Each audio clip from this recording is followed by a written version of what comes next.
We're talking about ransomware and what's the Conti gang and others doing nowadays. Hello, everybody. Craig Peterson here. Thanks for joining us today. I appreciate you spending a little bit of time, and I enjoy helping to bring you guys up to speed on what is happening. There's just so much of it. You wouldn't believe what I have to filter out.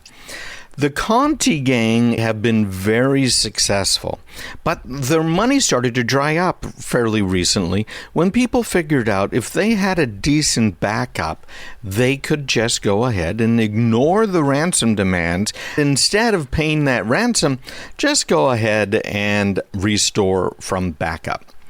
So they had to do something different.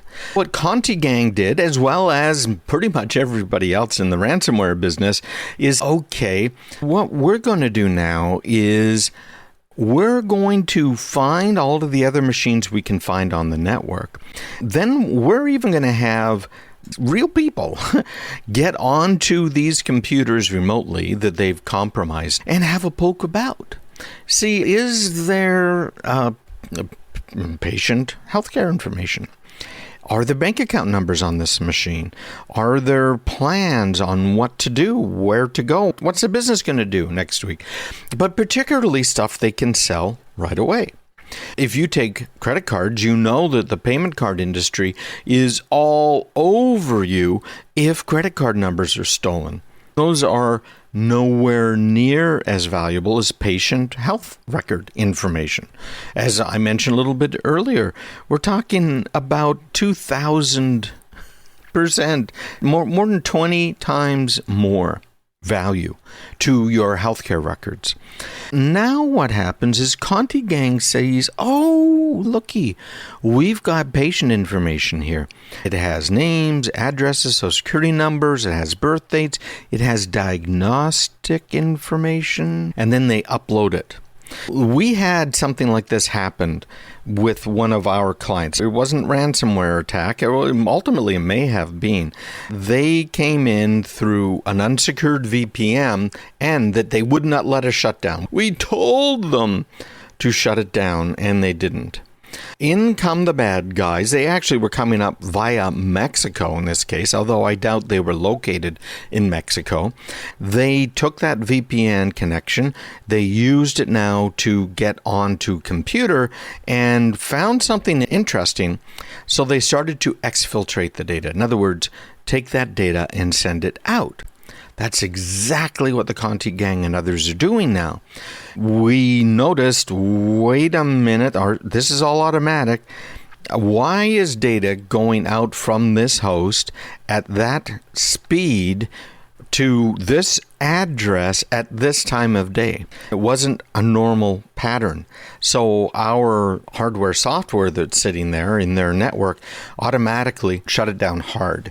They were able to exfiltrate just a tad bit of data, and then it was stopped instantly.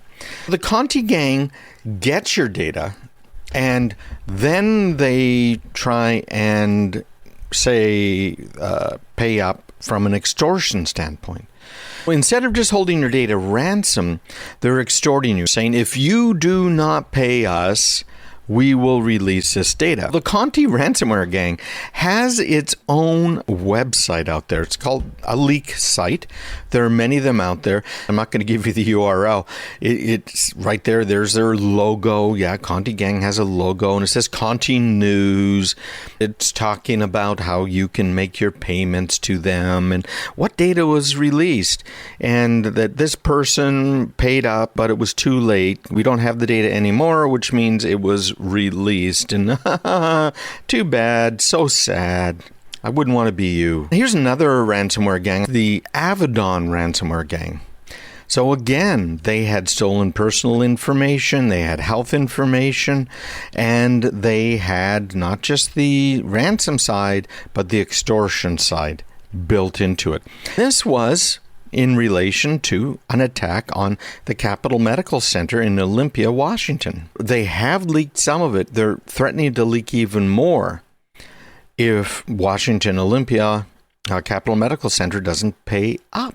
First of all, 70% of the time now, ransomware results in data exfiltration. In other words, 70% of the time your data is stolen prior to the file encryption. Pretty bad.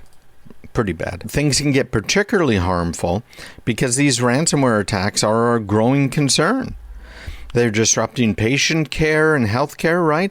Disabling critical systems because they have been even holding ransom some of the diagnostic equipment. MRI machines that were connected to the network were running Windows. Who would use Windows in a machine that's healthcare critical? Obviously interrupt revenue flow, and they had to now get involved with real expensive remedies. It really puts them in a very bad spot. Very bad. We've had almost double the number of healthcare institutions attacked this year versus last year. I'm not going to go through all of these things here. I explained to them the difference between some of these real sites and fake sites and how you can get access to it. By the way, if you're interested, I did record this. I'd be glad to send it out to you. Just let me know. Just email me at craigpeterson.com and I can send you some of this healthcare stuff, the slide deck or whatever you might like. Phishing campaigns way up. You probably heard about that. Gave some examples of that. Emailing patient information without encrypting it. Wireless infusion pumps that are, of course, compromised because they're running an operating system that hasn't been patched. Usually Windows. Think of that. There's Windows in that infusion pump, but it could be a version of Linux. It's not patched. It's crazy. Vital sign equipment. Oh my gosh. We're also seeing that this patient health information being stolen now is being used to create fake insurance claims. I was talking about how much this is worth, and it's worth a lot. Well, this is one of the reasons it's worth a lot, your personal, private, patient health information. If you have a diagnostic and that diagnosis has been stolen, and then they can file a health insurance claim, yeah, you see where I'm going? With your information as though you received some treatment or some care for the diagnosis that was in your healthcare records. It's just that simple. Average cost of a data breach right now, by the way, if you are a regular business, it's $158 per record for non-healthcare, and it's $408 per record if you are in healthcare at all. That's a doctor's office. That's not just hospitals. It's anybody. And by the way, mobile breaches are really big. 43% of healthcare organizations who reported a mobile breach said the mobile breach caused long-lasting repercussions. Now think about this. If you're a patient, how well are your records protected? I can tell you, based on what I've seen and talking with healthcare people, seeing statistics, they're not being protected very well at all. People will start going to jail over this. People in the healthcare industry, that is.